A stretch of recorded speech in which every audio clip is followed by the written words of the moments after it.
Hey guys, कैसे हैं आप सभी। आई होप आप लोग काफी बढ़िया होंगे। आज की इस वीडियो में हम आपको लोगन के हाइड्रोलिक डिस्क ब्रेक को नॉर्मल वाली साइकिल में इंस्टॉल कर दिखाएंगे। हमारी इस वाले साइकिल में पहले से मैकेनिकल वाले ब्रेक्स इंस्टॉल थे जिसका पावर और परफॉर्मेंस उतना अच्छा नहीं था, तो हम लोग आज इसमें लोगन का ब्रेक इंस्टॉल करेंगे। पूरी प्रोसीजर को मैंने इसी एक वीडियो में दिखाने की कोशिश करी है। आप अगर ये वाली पूरी वीडियो को देख लीजिएगा तो आपको किसी प्रकार का इंस्टॉलेशन से रिलेटेड तो कोई भी प्रॉब्लम नहीं होने वाला है। अगर आप हमारे चैनल पे न्यू है या फिर अभी तक आपने हमारे चैनल को सब्सक्राइब नहीं किया तो ज़रूर सब्सक्राइब कर लीजिएगा। और जो भी मैंने पार्ट्स इंस्टॉल करने में यूज़ करा है सबके मैं परचेजिंग लिंक नीचे डिस्क्रिप्शन बॉक्स में दे दूंगा, तो अगर आप लोग भी चाहे तो उसे परचेज कर सकते हैं। तो चलिए स्टार्ट कर देते हैं आज की इस वीडियो को। सबसे पहले यहाँ पर हम लोग आपको हाइड्रोलिक डिस्क ब्रेक्स दिखा देते हैं जो कि लोगन ब्रांड की है और इंडियन स्टैंडर्ड में है, काफ़ी बढ़िया है। और इसे इंस्टॉल करने से पहले हम लोगों ने पूरे जितने भी साइकिल में पहले से ब्रेक्स लगे हुए थे, मैकेनिकल वाले ब्रेक्स, सबको रिमूव कर दिया है ताकि हम लोग कम समय में अच्छी तरीके से आपको क्लियरली सब कुछ समझा पाए।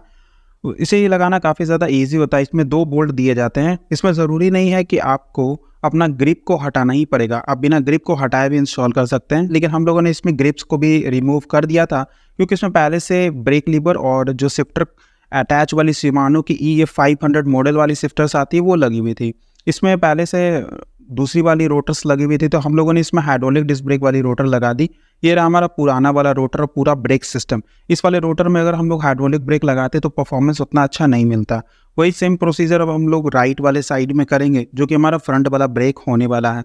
बस सिंपल सा आपको लगाना है और एलन की मदद से टाइट कर देना है। यहाँ पर जो एलन की यूज़ में आएगी वो 4 नंबर की एलन की आपको यूज़ में लेनी है और बस अपने अकॉर्डिंग आपको एडजस्ट करना है कितना अप एंड डाउन होगा, उसके बाद फाइनली टाइट कर देना है। शिफ्टर्स की बात की जाए तो हम लोग 7x3 वोट्रेक्स की शिफ्टर्स का यूज़ करे हैं जो कि काफ़ी ज़्यादा बढ़िया और अच्छा परफॉर्मेंस आपको मिलेगा। राइट साइड में वोट्रेक्स और लेफ्ट साइड में जो 3 स्पीड है वो हम लोगों ने शिमानो का यूज़ करा है। उसके बाद रियर में अब हमारा बारी आता है कैलिपर की एडजस्टमेंट करने के लिए।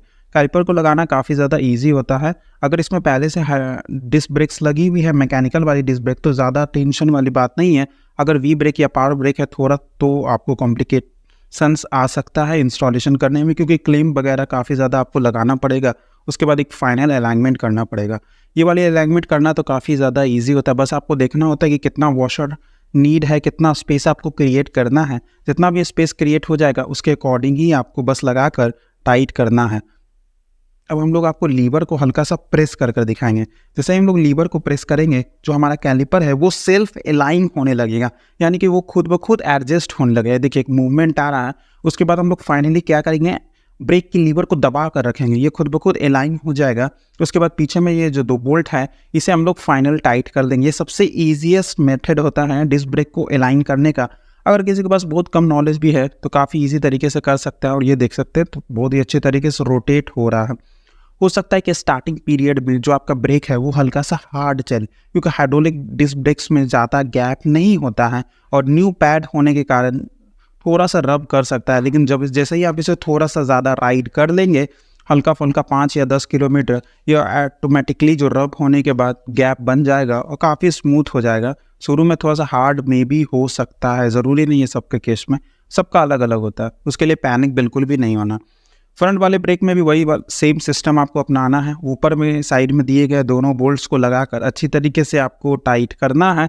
एक बात का इसमें और ध्यान रखना है कि अगर आप हाइड्रोलिक डिस्क ब्रेक इंस्टॉल कर रहे हैं तो आपके जो हाथ हैं वो बिल्कुल ही साफ़ होने चाहिए। अगर उसमें ग्रीस लगा हुआ है, ल्यूब लगा हुआ है, किसी प्रकार का कोई भी गंदगी है और वो प्लेट पे लग जाएगा तो वो काफ़ी ज़्यादा प्लेट को हार्म पहुँचाएगा। चिकना हो जाने का ब्रेक नहीं लगेगा, उससे स्क्वीज़ की नॉइज़ आने लगेगी। ब्रेक लगाइएगा, ब्रेक तो टाइट लगेगा आपको लीवर, लेकिन वो उतने अच्छे तरीके से ग्रिपिंग नहीं हो पाएगा उसमें, तो ये प्रॉब्लम यहाँ पर आने वाली है। तो यहाँ पर आप देख सकते हैं हम लोगों ने ऊपर और दोनों के बोल्ट्स को काफ़ी अच्छी तरीके से अभी टाइट कर दिया है। बस अब हमें इसे अलाइनमेंट करना पड़ेगा। तो अलाइनमेंट करने के लिए वही हम लोग सेम प्रोसीजर करेंगे, लीवर को कस के प्रेस करेंगे और जैसे ही ये सेंटर में आ जाएगा हम लोग इसे अच्छी तरीके से एक बार फाइनल टाइट कर लेंगे। टाइट करने में सारे बोल्ट्स को एक बार आपको चेक कर लेना है कि फाइनली ये टाइट हुआ है कि नहीं, क्योंकि हाइड्रोलिक डिस्क ब्रेक में काफ़ी ज़्यादा पावर होता है, लूज़ होगा तो प्रॉब्लम आ जाएगा। उसके बाद फाइनल जो हमारा प्रोसीजर है वो रहेगा ग्रिप्स को लगाने का। हम लोगों ने ग्रिप्स को रिमूव कर दिया था।